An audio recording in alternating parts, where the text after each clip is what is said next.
Hello, everyone, and thank you so much for joining us for Exploring Menopause Through Collections and Collaboration, one of the Welcome's Exploring Research seminars. My name's Ray, and I'll be chairing the session. My pronouns are she, her, and I'll start with a brief audio description of myself for anyone who might find that useful. So I'm a white woman with short curly hair, and I'm currently wearing a sort of burgundy and brown striped shirt. Today, I'm talking to you from Leeds, where I'm a lecturer at the University of Leeds in the history of the body. My most recent research proposal was focused on histories of menstrual and menopausal stigma and shame, so I'm really excited to hear more on the subject today. But what then about the Welcome? So for those of you who aren't familiar with the Welcome Collection, it's a free museum and library that aims to challenge and make us think a little bit more about how we feel about health and the connecting science, medicine, and art that is tied to that. It's a global charitable foundation that supports science to solve the urgent health challenges facing everyone. This afternoon's event forms part of a programme of events that are intended to platform current and topical research that's been based around the collections at the Welcome. Before we get started, I'm going to briefly run through how we'll run the event. The event's being live streamed and it'll be available to watch again on Welcome Collection's YouTube channel. If you're here live, your cameras and microphones will be off, but hopefully you can see us and hear us absolutely fine. We have live speech-to-text captions provided by 121 Captions, and there's a link to access these if you need them in the chat. The event will be about 60 minutes long and will feature about a 30-minute presentation by our speaker, Marge Bradshaw, and there'll be an interactive audience Q&A for the remaining time. Like I say, this is an interactive event, and we'd love to hear from you during the talk. You can chat, comment, and ask questions for the Q&A throughout the YouTube chat. The chat moderator will compile the questions that we have time for, but remember, you do need to be signed into YouTube to be able to contribute to the chat there. Of course, this afternoon, we want everyone to have a positive experience and we want to create a safe space for people to share their ideas. So please interact either in person or online, responsibly and respectfully. You're encouraged to participate in Welcome Collections events, but like I say, we request that you be respectful to other participants, speakers, and please don't use any inappropriate, defamatory, abusive, obscene, racist, discriminatory kinds of remarks.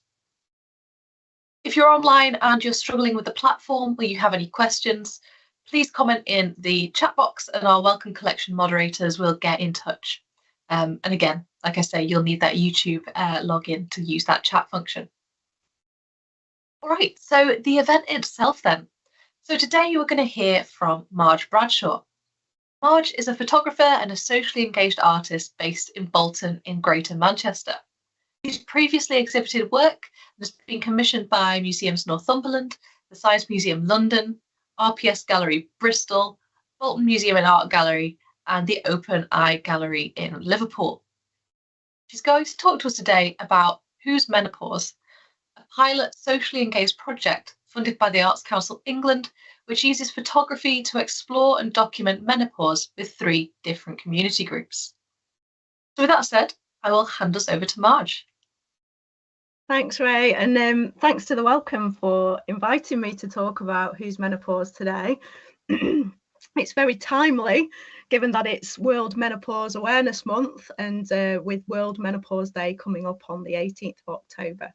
So I use she, her pronouns, and I'm a white woman in her mid-40s with fairly long strawberry blonde hair. I'm wearing glasses and a dark coloured t-shirt today. And I'm talking to you from my very small office space here in Bolton. And I wanted to start the session by sharing this quote from Sarah, who was in one of the Whose Menopause groups. She says, "As my menopause progressed, I went in search of literature with which to educate and inform myself. Whilst I was able to find evidence-based information about physical health issues, I was wholly disappointed to find almost no reference to any other lived experience of menopause other than a heterosexual one. no female life partners, no lesbians, no gay wives. Articles in popular menopause-specific magazines only referred to conversations about menopause and sex with husbands, boyfriends, and male partners, and visual imagery only included heterosexual couples. And Sarah's point there kind of, I suppose, sums up why I do projects like this, really, to give people a platform for sharing their lived experience, their stories, and their voice, and to, I guess, raise the profile of issues that are meaningful to the communities where I live and work. So I wanted to say that although I initiated the project, the themes and photographs that the groups produced were developed collectively and collaboratively. So I want to say, although I'm here today, I'm really representing everyone who's been involved, and I'm sharing our work as a team rather than something I've done all by myself. And it's important to know as well that the people who've been part of this project have shaped it, whether it's the topics we've explored through to selecting the final artwork for display and publication. And I also, I think, just want to add a bit of a note about language at this point, because on this project we've been very purposefully and inclusively using the word people when talking about those experiencing menopause rather than women. But when I'm referring to some of the historical archive material, I will use more gendered language. But before I go into the project, I just want to give you some quick background about my creative practice, so you've got a bit of context about my work. So I'm predominantly a portrait and documentary photographer and a socially engaged artist. So I spend half my time working on private and commercial photography jobs for brands and freelancers. I also shoot music and arts, cultural events, that kind of thing. And then the rest of the time, I work on social documentary projects, either commissions from museums and galleries or personal projects. So, for example, you can see some of those here on this slide. And community projects as well, which, excuse me, are mostly socially engaged. And I'll come back to what I mean by that in a minute. These images are from a residency at the Watch Factory in Prescott in the northwest of England, commissioned by Open Eye Gallery in Liverpool last year. I also create work using alternative and more eco-conscious and carbon low processes.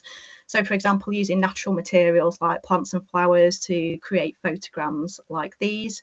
But I guess my real interest and passion in using archives and collections creatively or in a participatory way comes from the fact that I've worked in museums and galleries for the last 20 years. So as well as being a professional photographer, I also work freelance with cultural organisations all over the UK as a researcher, mainly working on audience and non-user consultation and evaluation projects. So I'm very fortunate because in that job, I get to go behind the scenes and be really inspired on a regular basis by projects happening all over the country, really, to engage communities with collections, perhaps reinterpret them or make them more relevant in some way.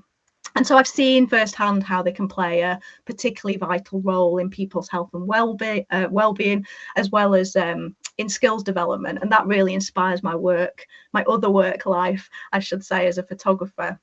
And I also use personal archives in my own creative practice too. So as you can see here in this example, using a family photograph taken in World War II, which I've then reproduced as a cyanotype. So Whose Menopause then, as Ray said, it was funded by Arts Council England. And it initially came out of a conversation I had, I guess, a couple of years ago with a trans member of my community in Bolton who was really struggling to find any information about menopause and how they might be impacted.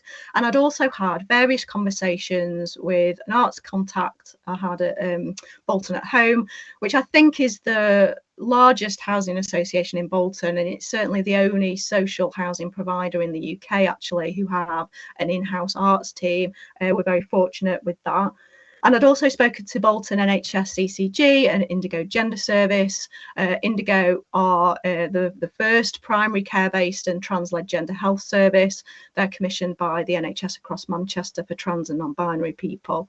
And all those discussions around menopause made me realise how excluded certain demographic groups were from the menopause dialogue that we started to see being played out in the media. And I was starting perimenopause myself. And I just thought it would be a really worthwhile topic to explore, especially using photography, which is such an accessible and creative method.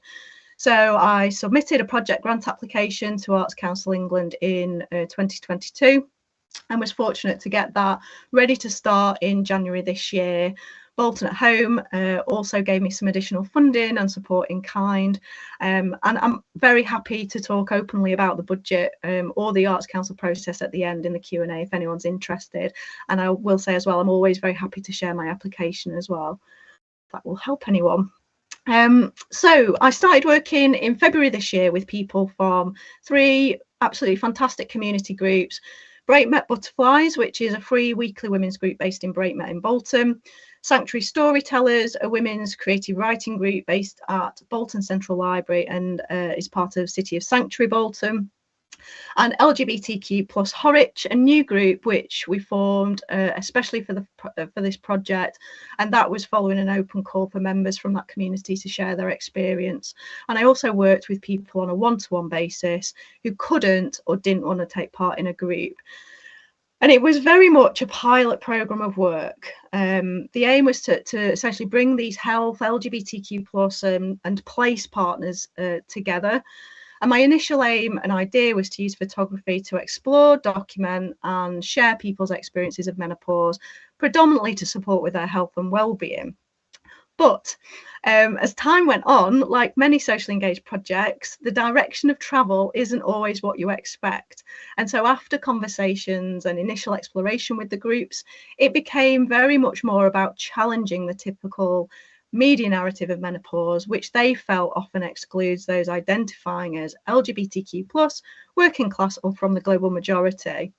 And as well as the wonderful team at the Welcome, I also was very fortunate to have the support of 2 amazing academics on the programme. So Ray, who's chairing today's session, and Vanessa Beck, who's based at Bristol University. And I brought in other people to support as and when I needed, like Ginny Coppenhall, really brilliant photographer based in Lancaster, who helped us with some specific mobile phone photography and editing sessions.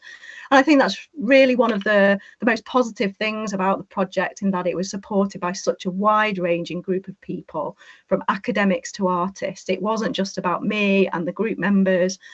And I should say as well that there was a more public-facing side to the project too, where people could share their own stories through photography in an exhibition on my website, which I can pick up on in the Q&A. But I'll mainly be focusing on my work with those 3 groups today. But before I get into the nuts and bolts of the project, I'm conscious that there's going to be a range of different people at this talk. So it's probably a good time to explain what I mean by socially engaged practice. So for me, when I talk about socially engaged projects like the Watch Factory or Whose Menopause, it's about using photography in a way that's collaborative, that's inclusive, and that's participatory. And usually for me, it's about working with communities to explore or document what's important to them, rather than me doing it for them. And I tend to avoid using the word participant, which might seem a bit odd, but to me it sounds very passive, whereas the people I work with in the community on projects like this ideally have an equal as possible role to mine. And I think the main difference really with socially engaged projects, opposed to just kind of parachuting in and delivering creative workshops to a group, is also very much about the process. So the interaction where conversations happen between the members of the group, or the relationships that everyone develops, those to me are of equal importance, if not more important, than the finished output or the work. And so I guess it's also worth saying that whilst everyone is really proud of the work they've created on Whose Menopause, the images you'll see in this presentation are just a visual representation of those really rich conversations we've had. And not just in each group, but between the groups and the one-to-ones, where people have posed questions to each other and shared ideas between themselves, rather than the group sitting in silo. And that's meant there's been a real I suppose cross-pollination of creativity and collaboration across the whole project. So each group, or one-to-ones in the case of some of the LGBTQ plus members, started with a range of getting to know you activities, which I always do on this kind of project, to build trust between everyone and kind of set some boundaries. As I think we know, menopause can be quite a taboo subject, but I think I was pretty fortunate to be working with some quite talkative groups as we got onto the topic fairly straight away. But after a few weeks, themes for our creative work started to come out of each group's conversations about menopause, and some were similar. Others were completely different, but all of them were based on their lived experience. So, for example, we talked about and created work on themes like anxiety and feelings of losing a piece of myself. That's where these images came from, these jigsaw photographs. We talked about herbal remedies and things that you can do to help yourself, so more about positive thinking around menopause. Invisibility was also another key theme. And then trans and queer menopause experiences. We talked about being a glitch in the current NHS system and the typical language used around menopause. We also covered sleep deprivation, the impact of nature and the outdoors on well-being, and menopause as a journey or a portal. And the groups also tried a range of photographic techniques and used mobile phone photography, film cameras and digital cameras. So there was lots of new learning as well. But what linked all three groups together was using historical stimulus material, including from the Wellcome collection, to inform or inspire our conversations. And it also gave us, I suppose, continual motivation for thinking creatively about our work. Now, I didn't know anything at all about the history of women's health. But at the start of the project, in the research and development phase back in January, I found this brilliant blog by Julia Nurse from the Wellcome. Julia's on the sidelines today, hopefully listening and looking and helping with your comments. Julia's just been brilliant. And this blog that she wrote and published in January really got me interested in the parallels between how menopause is portrayed today versus how it was in medieval and early modern times. I became interested in how it's very much linked to the history of menstruation. And so I started looking into relevant items from the Wellcome's collection with help from Julia. And it became obvious, but perhaps isn't surprising, how little existed in the collection about contemporary or historical LGBTQ plus menopausal experiences, except for a couple of things like this scene. It was also obvious that kind of ingrained taboo or negative perception or misinformation around menopause or menstruation started many years ago. So we know in medieval and early modern periods, for example, women's menstrual blood was seen as dangerous, especially to men. And women had these kind of wandering wombs, it's hard to say that, which put them at a health risk. And Julia recommended Eleanor Cleghorn's book to me recently on the right there, which is brilliant. It's called Unwell Women.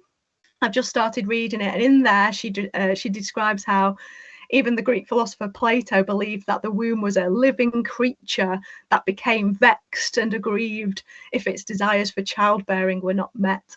So there was this idea that the womb kind of wandered around the body, being a nuisance, basically, like stopping you breathing or causing you stress. And this obsession with wombs and the view of women being controlled by their wombs just carried on. Although when it came to menopause, it was pretty much ignored or misdiagnosed or treated with a range of strange remedies, mainly because once you stopped having periods, you were seen as pretty much redundant. And it's actually very difficult to find any visual or written information about menopause in the historic records because it was just ignored or glossed over. And also, women's health tended to be written by men, with women's main role basically just to give birth. So we know from, say, the 17th century, women's complaints are described as things like occult accidents and secret diseases which need to be hidden from others. But even in 1966, in this example here, in Robert Wilson's Feminine Forever book, in the collection, we're still seeing the 19th century idea that menopause was caused by a nervous disorder. And on this example, on this page here, he says, I should like to launch into the subject of menopause by discussing its effect on men. And in the book, he very much focuses on the negative impact that the menopause has had on the married man, and describes a story about a frustrated husband who threatened to kill his wife unless she was cured. So after the getting to know you weeks of Whose Menopause, we decided we wanted to compare some of these historical materials and the narrative and visuals we had from the Welcome collection with how things are now.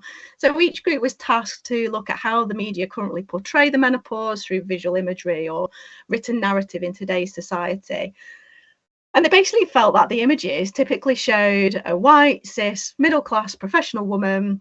They were often quite negative about menopause rather than positive.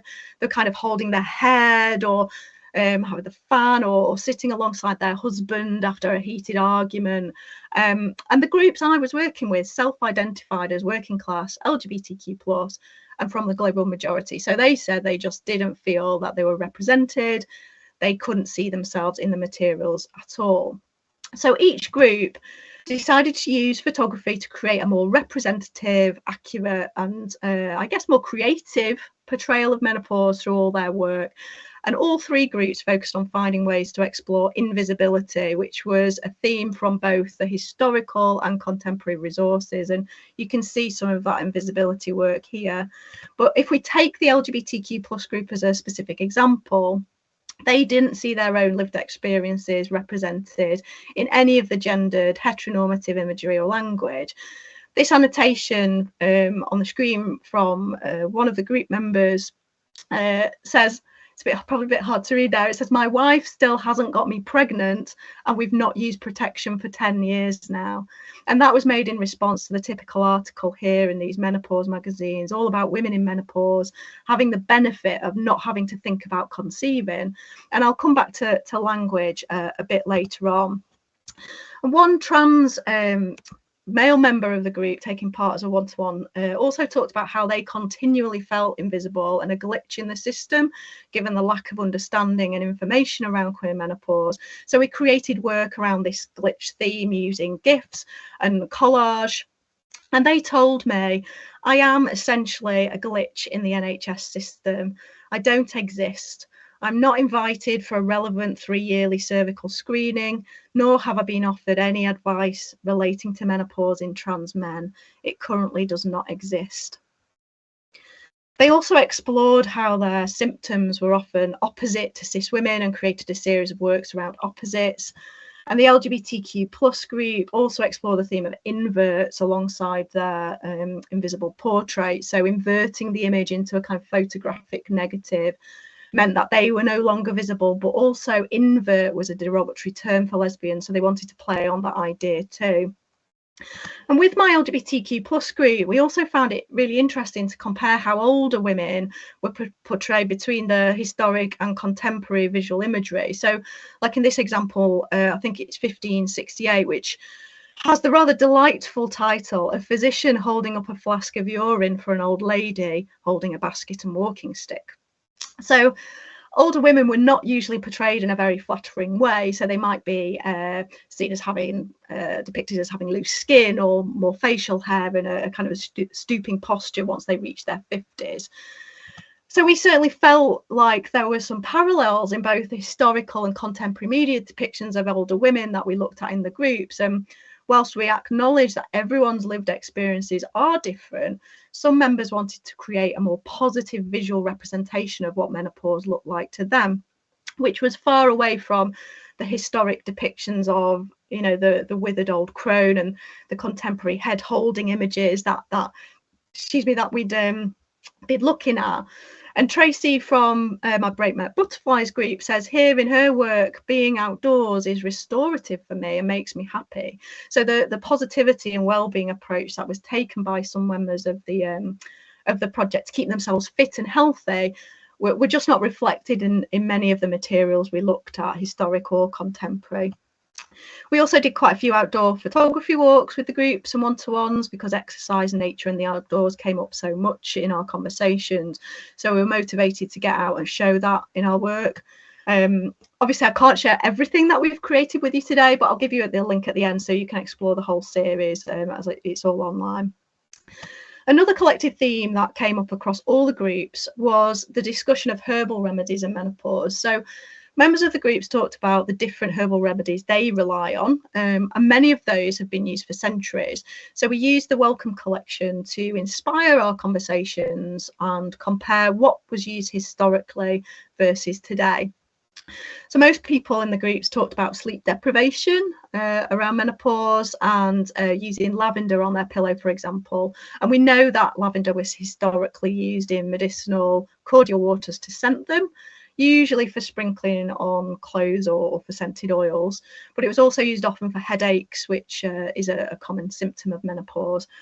And the Welcome has this brilliant resource in its recipe books. And this is Mrs. Aiscoe's recipe book from the late 17th century.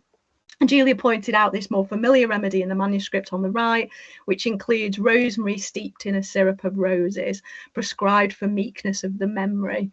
And we loved in the groups that this recipe was called an excellent oil to comfort the brain. We thought that was very good.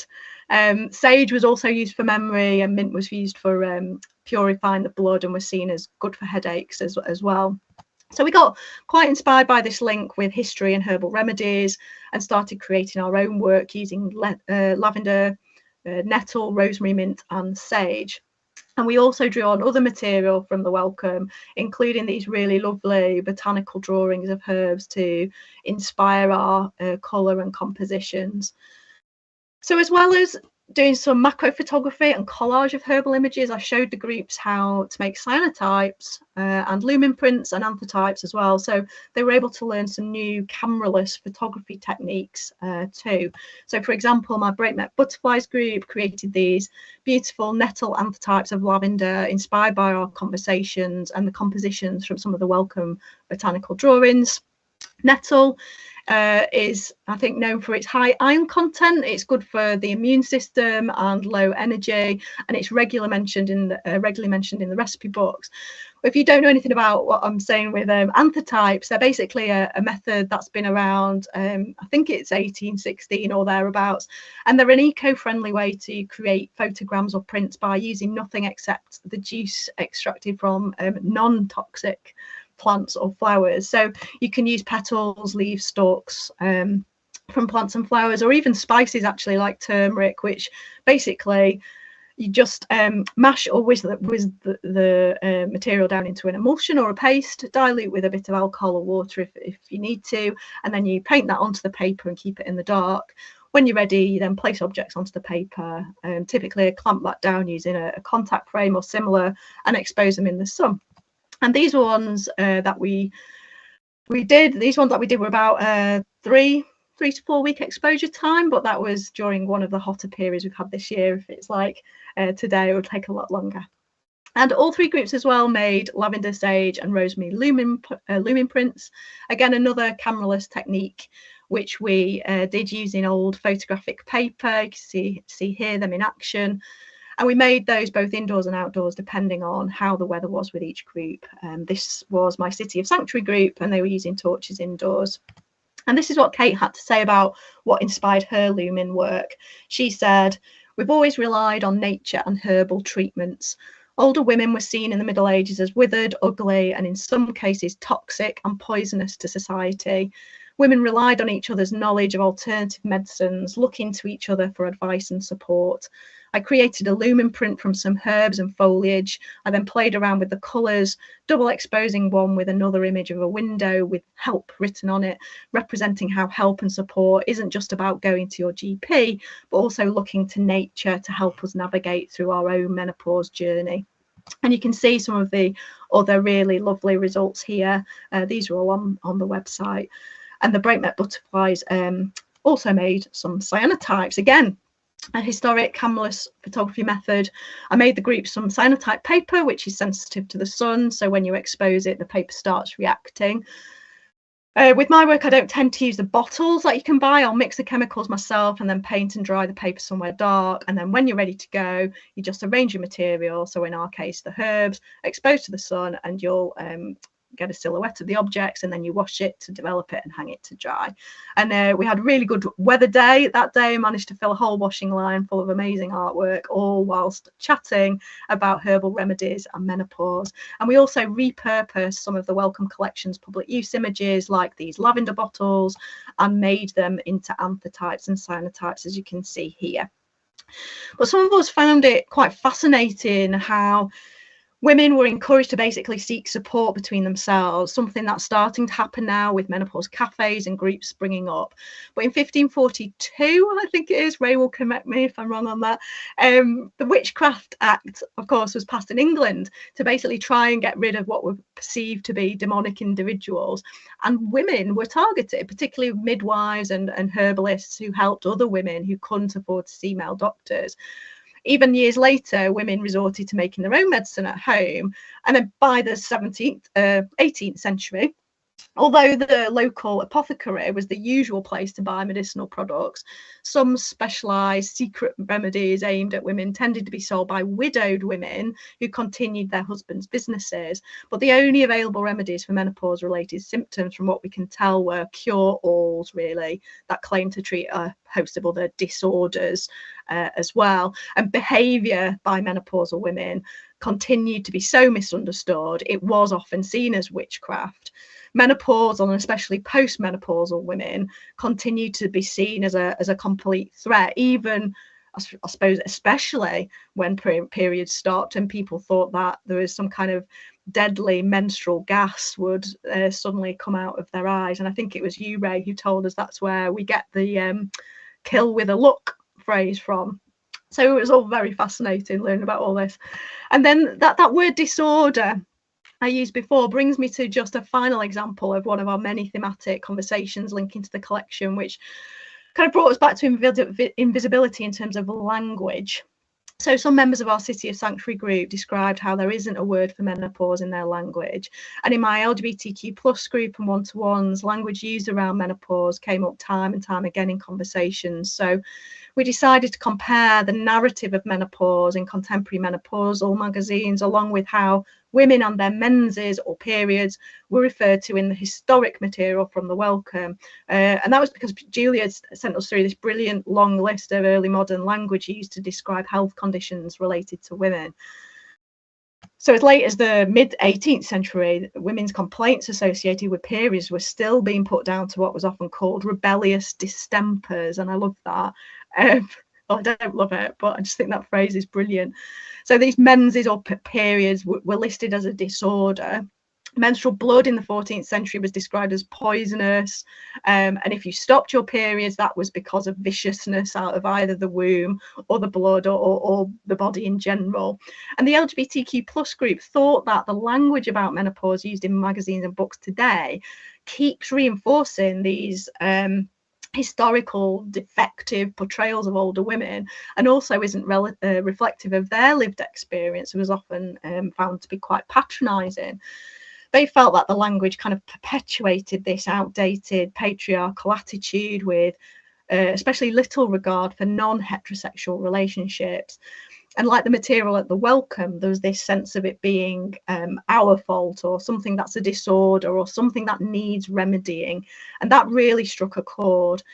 A trans member of the group also struggled with language because any information related to menopause is typically very gendered. So we wanted to create work in response to the negative or othering language across all the materials we'd seen.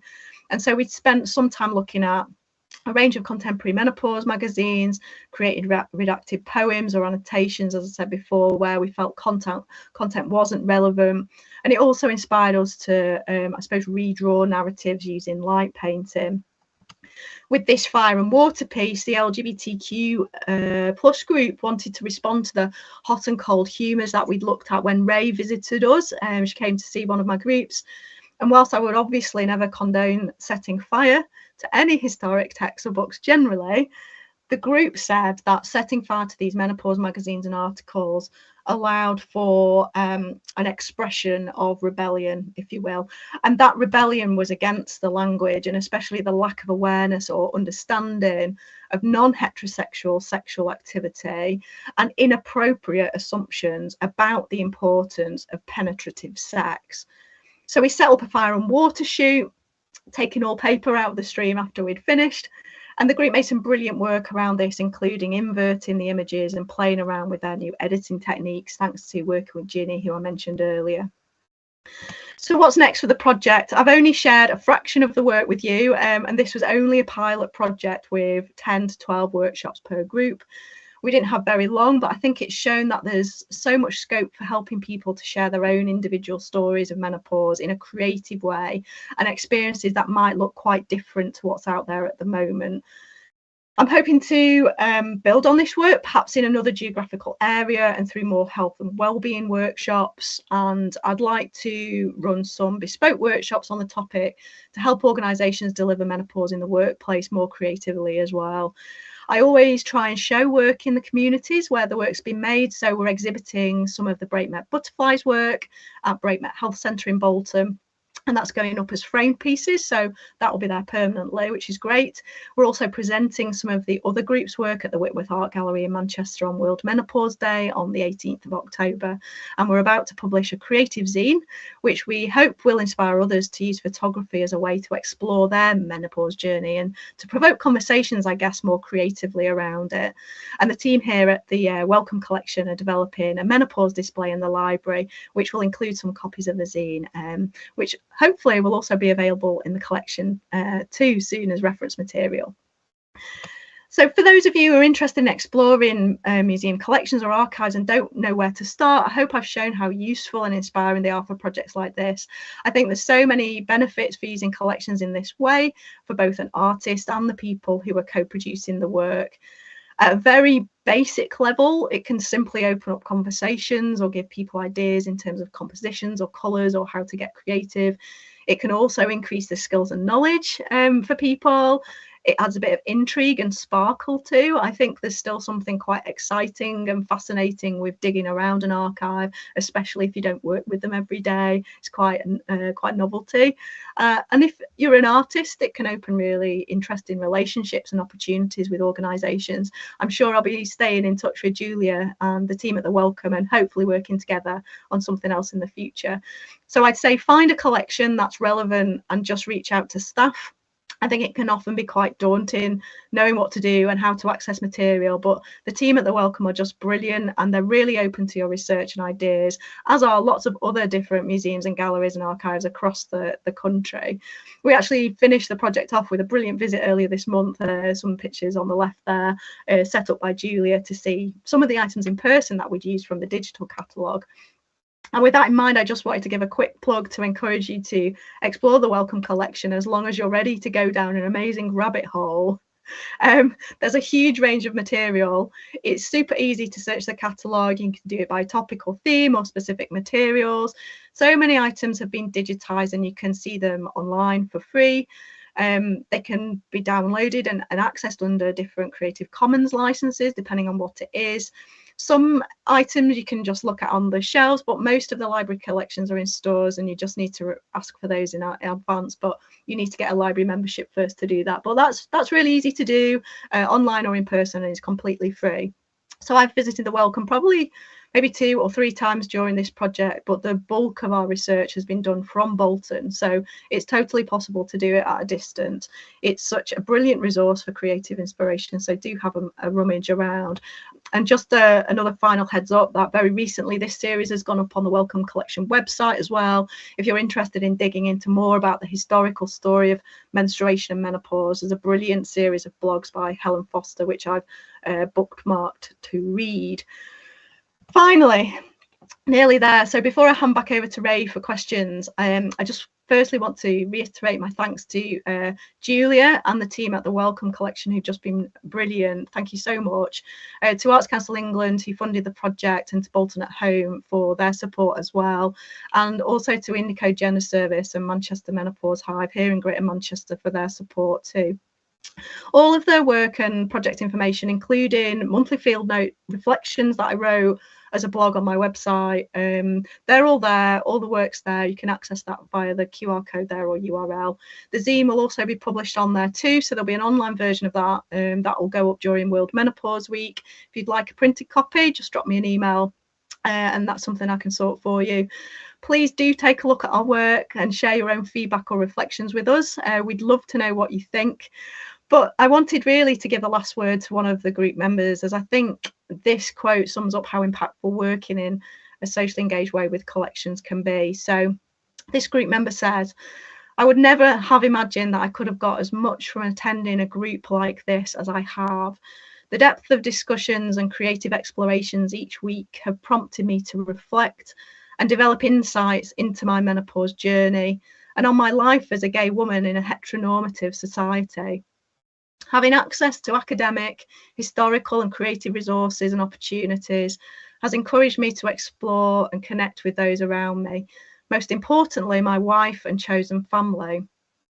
As a result of the group, I feel more informed and empowered about my menopause journey, with a level of clarity and sense of personal growth that can only enhance my well-being and life through menopause and beyond. It's time to change the current narrative about menopause and make things better for all of us in the future.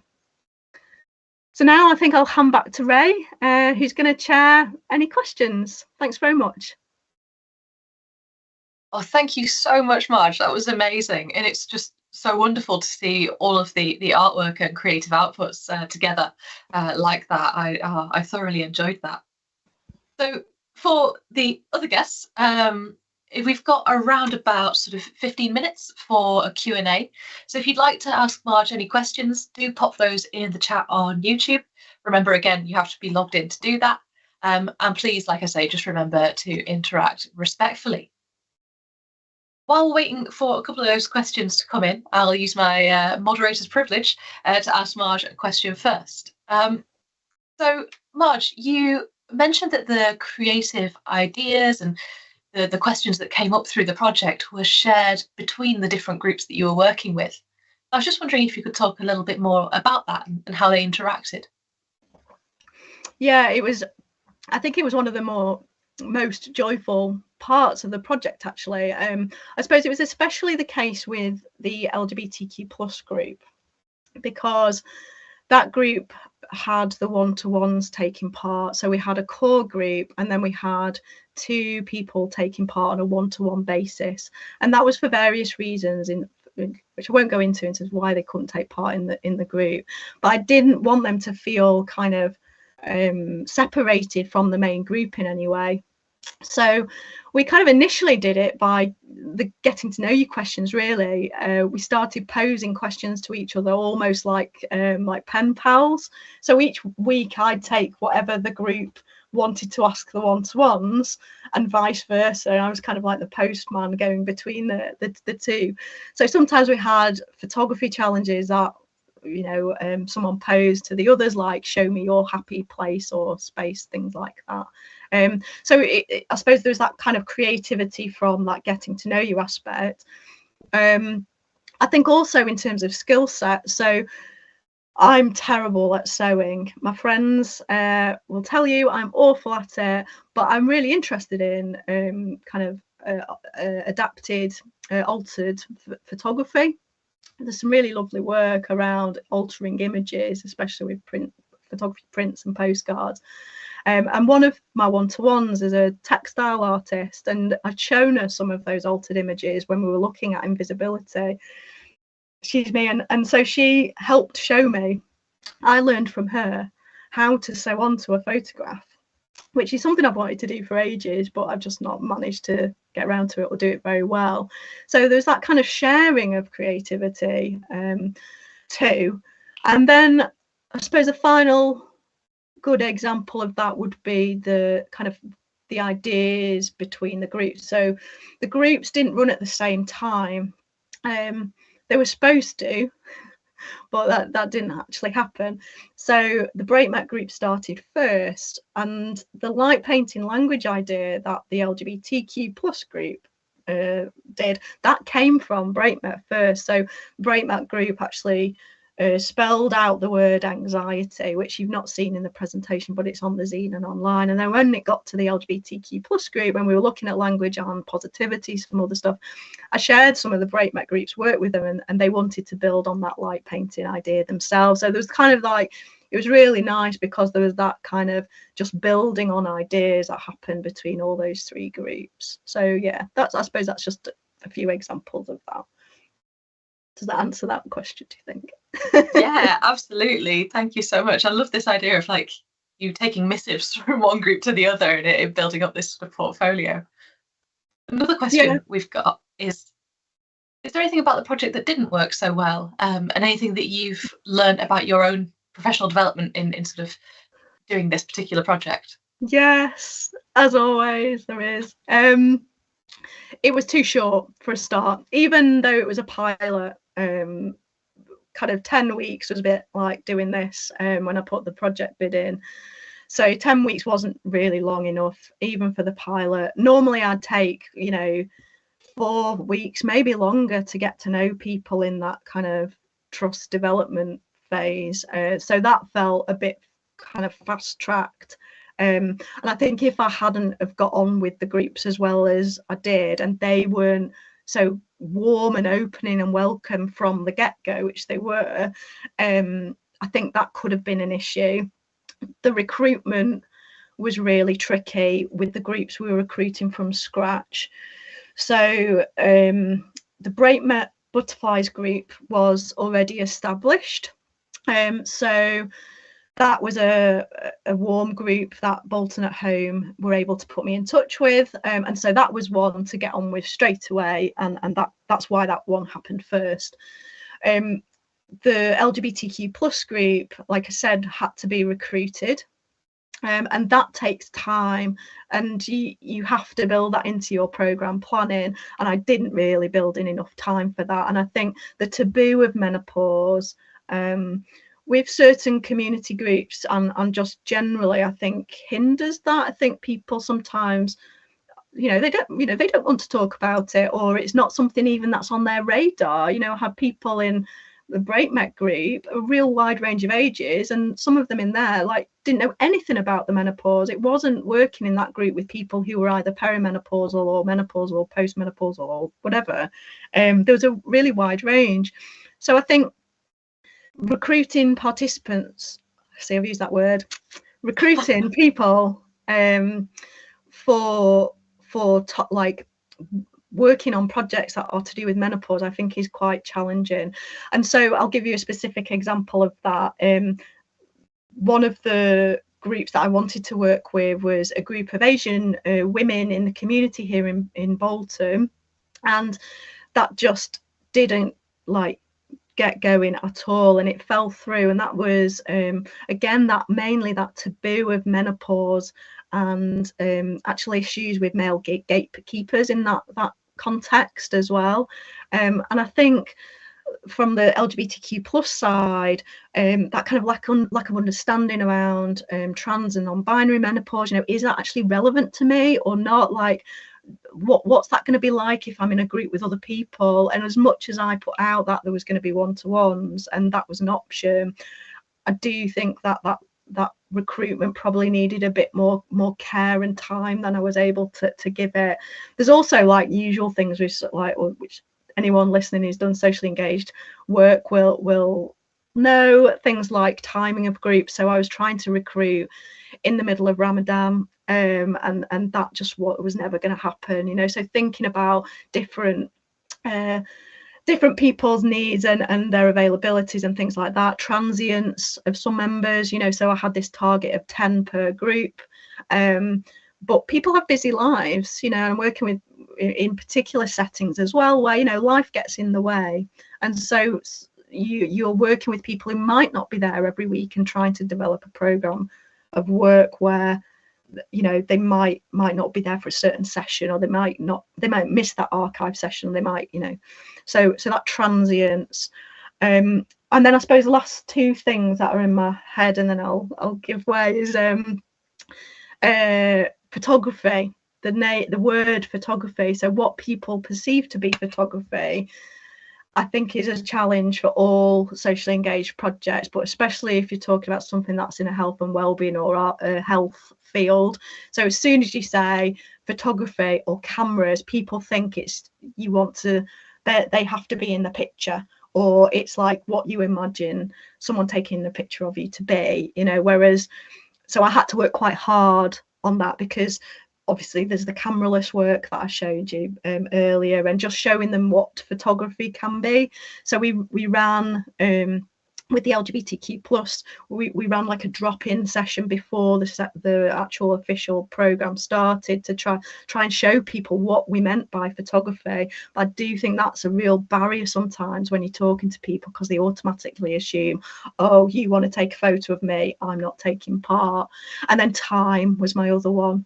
Like so many socially engaged projects, you put more and more in than you get paid for, and you budget your time for, and that we know from academic writing about this, not just the kind of anecdotal evidence, that's quite an issue at the moment for socially engaged artists and kind of projects like this, however they're funded.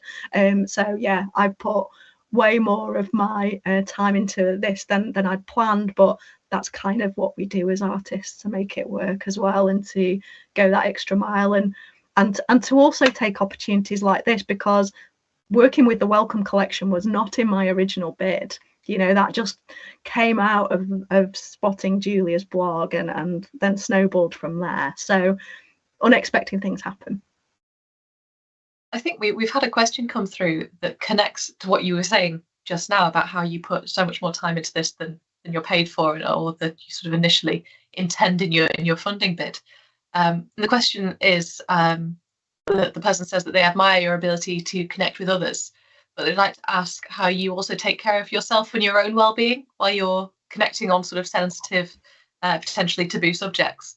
Yeah, it's an interesting question, actually, because we had this discussion with the Watch Factory project that I kind of very, very briefly showed you, and that was working with a group of residents at an extra care residential setting, and working with an elderly community there in particular. And since we worked on that project, unfortunately 2 members of our group have passed away. And we've had a lot of conversations with the team about looking after ourselves when we're working in those settings where certain things are likely to happen, whether it's someone passing away, whether it's a stress from having too much work to do, whether it's imposter syndrome. So in answer to your question, I think I learned probably about 5 years ago now from a really brilliant business coach called Simon Seligman that I worked with for a couple of years. Actually, I was always quite sniffy about coaches, business coaches, that I can manage myself, but I worked with Simon on quite a few things, and one of them was taking time for myself. As a freelancer, it's very, very easy to just sit at your desk or be in the studio or wherever and just don't take a lunch break. And for me, it's all around giving yourself permission to do that, and remembering that, if you're not in any fit state, then you're not going to work well with your participants. You're not going to be able to cope with situations that arise or come along. So for me, it's a combination of making sure I get those breaks, making sure that I say no to projects sometimes, or say no, and I think that's very hard as a freelancer. It's about exercise for me, so I go out on the West Pennine Moors and I do my trail runs. So for me, it's kind of there's a bit of kind of health and well-being stuff that we're all, I think, looking at the moment in the world that we're in around mindfulness and looking after ourselves. But I think there's also a bit of learning how to work as a freelancer as well, and kind of operating in a certain way, like I say, with making sure that you're not overstretching yourself, making sure that you actually charge a fee that relates to your overheads and your unbillable hours, and making sure that all of that is in place. So it's a bit of a combination for me in terms of looking after myself in those scenarios, but and training as well. I did mental health first aid which was brilliant. If anyone's working in this field and you've not done it, I did the 2-day adult course, mental first aid, and I actually paid for that through my Arts Council DYCP. So that's developing your creative practice, which I did before my project grant. So yeah, I think that there's a few things there, Ray. Sorry, I'm jabbering on now, but yeah. No, not at all. I think it's really, really valuable information, especially for people who are looking to do similar kind of work in the future. We've probably got time for one more question, and that is, it seems that throughout the project, language and words were explored almost as much as photography. For example, not like participants, but members of the group. Were there any surprising or new words that came up during the sessions that the group started to adopt? Probably not anything I can share publicly. No, I don't think so. In terms of words, I think it was more that kind of certainly from the historical perspective, it was more where things came from and so like that looks could kill example. Was I right there, Ray, as well with that one?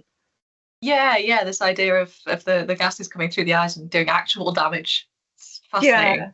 Yeah. So I think it was more that kind of thing really than new words. But I think the whole language thing was I just found that, again, it was something I just didn't even register before starting the project. And this is the beauty of socially engaged work, you know, it all comes collaboratively and in conversation with the people taking part or are involved in it. And it took me by surprise really, but I don't know why, because I think having talked to the trans person I talked about at the start, you know, that is a real issue, and that gendered kind of heteronormative language.